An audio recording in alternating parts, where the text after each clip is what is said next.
Olá, eu vim apresentar o programa Raízes, que é o programa de educação patrimonial do município de Vassouras.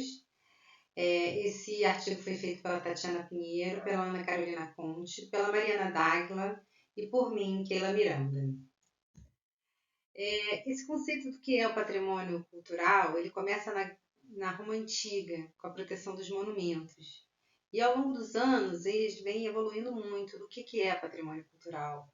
E hoje em dia, uma série de referências culturais que abrangem bens materiais, bens imateriais, bens arqueológicos, bens naturais, bens paisagísticos, esse conjunto, né, de bens culturais é chamado hoje patrimônio cultural. E a Lourdes Horta, ela fala que educação patrimonial é um processo sistemático e permanente, né? E está centrado, né, no patrimônio cultural, mas não só. E educação patrimonial, ele é um processo que ele é formal e não formal, porque a educação patrimonial, ela é vivencial. Então, uma roda de capoeira, ela é uma forma de educação patrimonial não sistemática. E por que é importante? Porque que em todos os programas, né, que falam de patrimônio, né, inclusive se você vai fazer uma pesquisa arqueológica, você tem que ter a parte de educação patrimonial, porque não adianta eu reconhecer ou ter algum achado arqueológico e não entender o que é aquilo. Por quê? Porque a comunidade, como diz a Luísa Magalhães, é o melhor guardião do seu patrimônio. Então, conhecer para cuidar, não tem outra forma. E que cidade é essa, né? A gente está numa cidade chamada Vassouras, que fica a 2 horas da capital do Rio de Janeiro, e esse programa foi feito pela Prefeitura de Vassouras. Tem uma secretaria que chama Secretaria de Patrimônio e Urbanismo Histórico, tem 2 departamentos da parte de patrimônio, que é o DEPAC, que é o Departamento de Patrimônio Cultural, que a gente trabalha, e o Departamento do Arquivo Histórico. Ambos cuidam da parte de patrimônio e contribuíram para a formação desse programa, né? E também a Secretaria de Educação contribuiu. E era muito importante para a gente que esse trabalho não fosse um trabalho pontual, se fosse um trabalho sistemático. E para isso a gente foi olhar a normativa brasileira, que é a Base Nacional Comum Curricular, do que ela fala, traz para a educação. E foi muito enriquecedor chegar lá e ver que vários dos eixos que a gente trazia do patrimônio eram eixos da própria BNCC, da área de artes, de linguagem, de história, de geografia. E então, o programa, muito mais do que trabalha só a memória e pertencimento, ele acaba trabalhando o conteúdo de alguma forma. Ele acaba enriquecendo também contribuindo para as outras matérias, né? E falando um pouquinho mais de Vassouras, né, dessa cidade, né, de como essa cultura aparece aqui nesse local. Nós somos uma cidade de 37 mil habitantes, que ela teve um apogeu econômico na época do café. Então, a economia do Brasil ela rodava a partir dessa pequena cidade que hoje está aqui. Isso gerou uma riqueza enorme em construções, casarões e também de bens materiais e materiais. E uma dessas riquezas foi um conjunto paisagístico que é tombado, a paisagem e a parte urbana também. O Conjunto Paisagístico e Urbanístico de Vassouras. Ele é tombado pelo IPHAN, que é o Instituto de Patrimônio Histórico e Artístico Nacional, que é quem cuida da proteção do patrimônio no Brasil.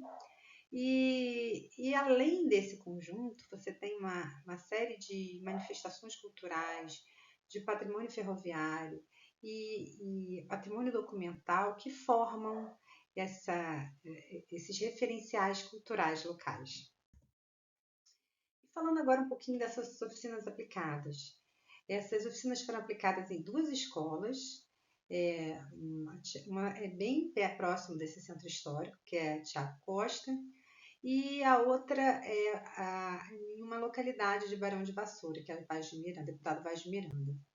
E essas 2 escolas, cada uma com a sua peculiaridade, tinham grupos de crianças entre 8 e 10 anos e participaram de oficinas, né, quinzenais. Essa primeira oficina foi a oficina do espelho, onde as crianças elas tinham uma conversa com a pedagoga e depois elas individualmente começavam, abriam uma caixinha e descobriam que o primeiro patrimônio é a vida delas. E isso trouxe uma conversa de muita reconhecimento e muito autoestima para eles, de se reconhecer como patrimônio. Então, foi até muito interessante para a gente da equipe, quando a gente vai falar de cultura e daqui a pouquinho está falando de vida e como aquilo traz autoestima, né? De se reconhecer como parte de patrimônio. E a outra oficina foi dos objetos, uma segunda oficina foi das crianças trazerem um objeto de memória da família, dele. Um trouxe um álbum de figurinha do avô, objetos deles que eles usavam, e isso foi uma troca muito grande, e eles começarem a materializar essa cultura em objetos, para entender, dali você vai entender por que eu protejo um prédio, né? Começando pelo meu ursinho de pelúcia. Então, essa construção do que é o patrimônio, do que é a cultura, na verdade, não é nenhuma construção, é um reconhecimento, eles entenderem o que eles já têm afeto, onde chega nesse casarão tombado, porque que é importante dessa proteção e porque que é importante proteger. Outra oficina foi de saberes, sabores e memória, que cada um trouxe uma receita familiar para compartilhar com o outro, entendendo que esse fazer também é cultura, né? Essas diversas formas, essa mistura de culturas na culinária.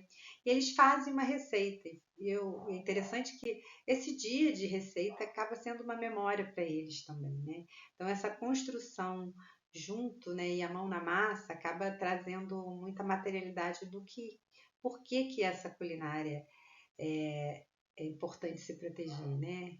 Por que no Brasil a feijoada é importante? Por que cada local tem uma culinária tão peculiar? Outra oficina muito linda foi a oficina de griot, dos contadores de história, e foi convidado o mestre Sombrão, que é o Adenilson, que é mestre de capoeira há muitos anos, primeiro para contar a história dele. E ele foi lá falar como a capoeira mudou a vida dele. Ele vive disso hoje e como ela mudou em diversos aspectos, né? Como a cultura, essa manifestação cultural é a vida dele. E depois eles fizeram uma prática.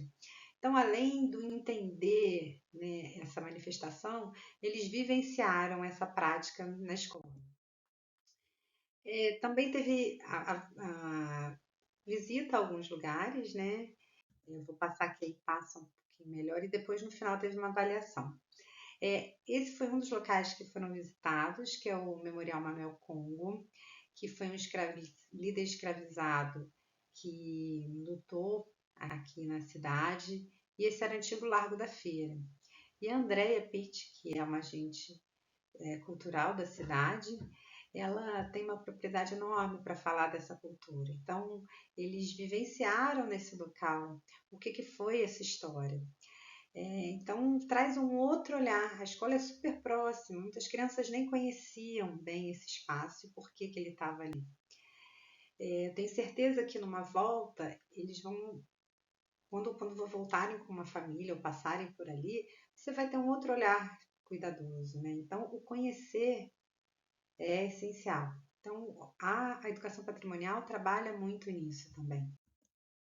O outro lugar de experimentação foi nessa outra localidade que fica a cerca de 20 minutos nem 20 minutos, uns 10 minutos da área central, que chama Barão de Vassouras. Tem uma antiga estação ferroviária que ela está para ser restaurada, mas foi muito interessante essa visita num local que também, como é que ele está ali arruinado, mas ele representa uma história. Como é que eles se apropriaram? Através de desenho? Qual foi a importância daquele espaço para aquela localidade? Tudo isso não é só uma visita, né? Porque visita eles estão lá, eles viam sempre.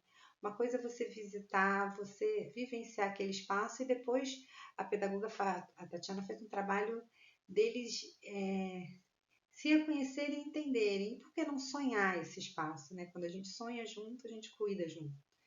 Então, é isso. Foram algumas das oficinas.